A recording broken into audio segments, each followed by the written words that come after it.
Hi, it's me, Cheryl, from Story Values, where we travel the world through stories and our imaginations. Let's begin with our welcome song. If you know it, you can sing with me.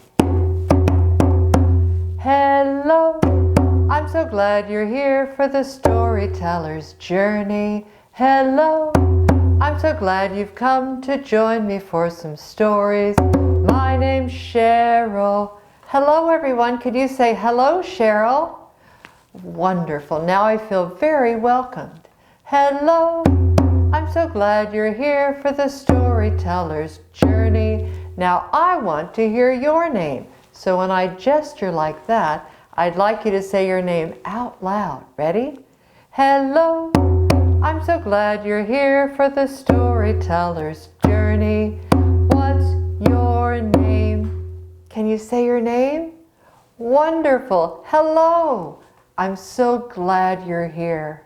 Hello, I'm so glad you're here for the storyteller's journey.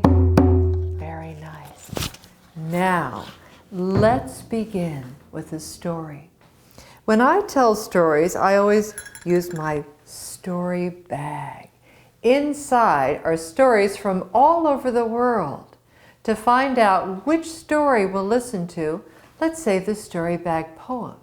We'll say, story bag, what have you to say? Story bag, what's in you today? On the count of 3, let's say that together.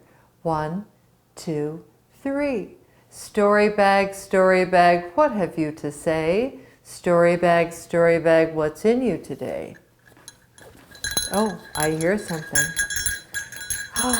We have a bell. And on top of the bell is a plant. The name of this plant is mistletoe. I wonder if you know that if you stand underneath the mistletoe, you will get a kiss. A lot of people think of mistletoe at Christmas, but the tradition of kissing under the mistletoe predates Christmas. It's really about winter solstice. It's about the very beginning of winter. I'm going to tell a Norse myth about this very unusual tradition of kissing under the mistletoe. It's called the myth of mistletoe. Story ears open, story mouths quiet, story buckles buckled, and let us begin. Once upon a time, long ago when the world was brand new, everything could talk. People, of course, could talk, but so could the animals. And not only the animals, but the trees could talk, and the grass and the flowers, even the rocks and the water, the wind and the thunder and the lightning, everything could talk, and everything spoke the same language. It was a wonderful time of communication. Now at this time, Balder was the sun. Balder was the warm sun that shone in the sky. Everyone loved Balder because he gave warmth and light to everyone. And he loved everyone too. Everyone loved Balder except for Loki. Loki was a trickster and he was jealous. He was jealous because everyone loved Balder, but nobody loved him. So one day he thought of something terrible. He thought, I will destroy the sun, and then I will be the most important of all. Now, when Balder was sleeping, Loki would pace the earth, thinking of terrible ways to destroy the sun. And when he thought of something really dastardly, he would rub his hands together and laugh like this. Hoo-ah-ah! Now one night when he was thinking of terrible ways to destroy the sun, he thought of something really bad and he laughed. Wah, ah, ah. Now Balder heard these terrible thoughts in his dreams and he screamed, ah! His mother, Frigga, who was Mother Nature, asked, "Why did you scream, Balder?" He said, "Mother, I had a terrible dream. I had a dream that I fell out of the sky and died." His mother, Frigga, said, "You can't die. Everybody needs you. We need the sun. We need the warmth and the light. If you die, everything will perish as well."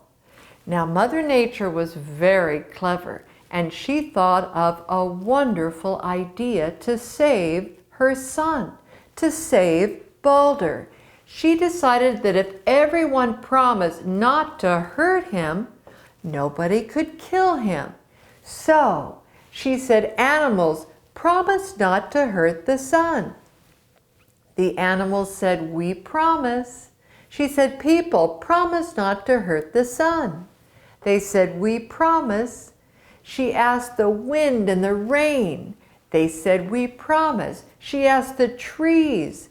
They promised. And the grass and the flowers. She asked everyone, but she accidentally forgot to ask mistletoe. Now, mistletoe is a little plant that grows not in the ground like most plants, but mistletoe is a parasite. That means it grows on top of another plant. Mistletoe grows high in the oak trees. And because the mistletoe plant didn't hear Mother Nature, the mistletoe didn't promise not to hurt Balder. Now, Mother Nature didn't know that she had overlooked the mistletoe, but when Loki found out, he rubbed his hands together and laughed menacingly. Wah, ah, ah, ah. He took a little bit of the mistletoe and formed it into a sharp, pointed arrow. Then he asked the blind archer to shoot the arrow of mistletoe up into the sky. And it hit Balder. And Balder screamed, "Oh!" And he fell out of the sky and died, just like in his dream. Everyone was so sad that he had fallen from the sky. They cried tears because they loved him so. Oh! Mother Nature was once again very clever, and she said, "Quick, give me your tears of love."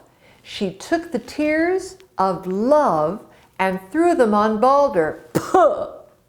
And Balder came back to life and went back into the sky and said, "I'm back." Everyone cheered, everyone except Mistletoe, who said, "Oh, I'm so sorry. I didn't mean to kill the sun." Mother Nature said, "It's not your fault.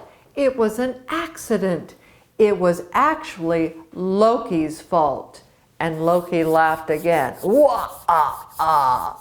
Mother Nature said, "Now wait a minute, everybody. I don't want anyone blaming little Mistletoe. It was not her fault. In fact, I have some extra tears of love that everyone shed in order to bring Balder back to life. And I'm going to take those extra tears and turn them into little white berries.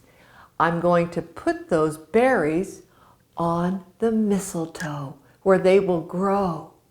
And from now on, when you're walking in the forest and you look up above your head and you see a mistletoe plant growing there, you will notice those white berries.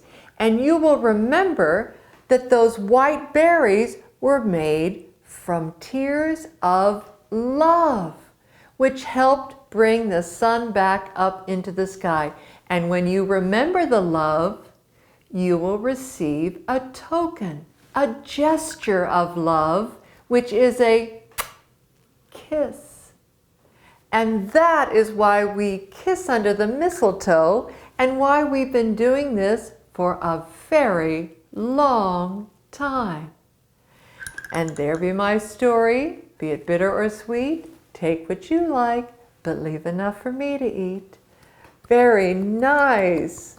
I wonder if you enjoyed that story. I wonder if you were able to picture the story in your mind as I told it.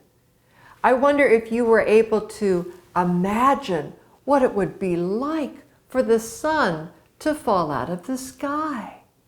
And I wonder what it would be like if the sun came back to life because of the love that was expressed.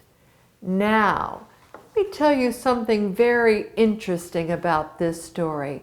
This is a Norse myth.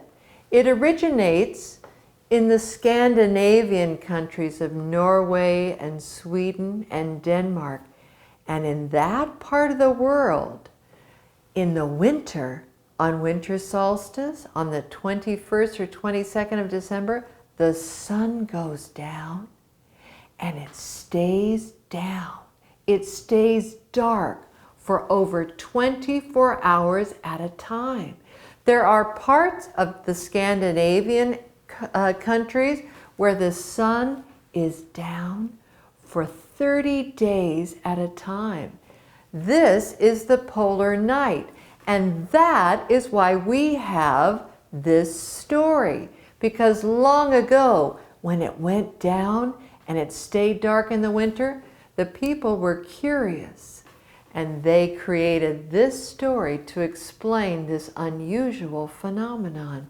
So on the 21st of December, winter begins. And in some parts of the northern part of the world, the sun goes down and it stays dark for a long time. And winter solstice, solstice means when it seems like the sun stands still because it doesn't come back up. So isn't that interesting? I hope you enjoyed that story.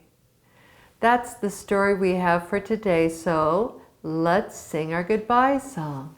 So long, bye-bye to you. So long, bye-bye to you. So long, bye-bye to you. So long, peace be with you. Thanks for coming. I'll see you next time.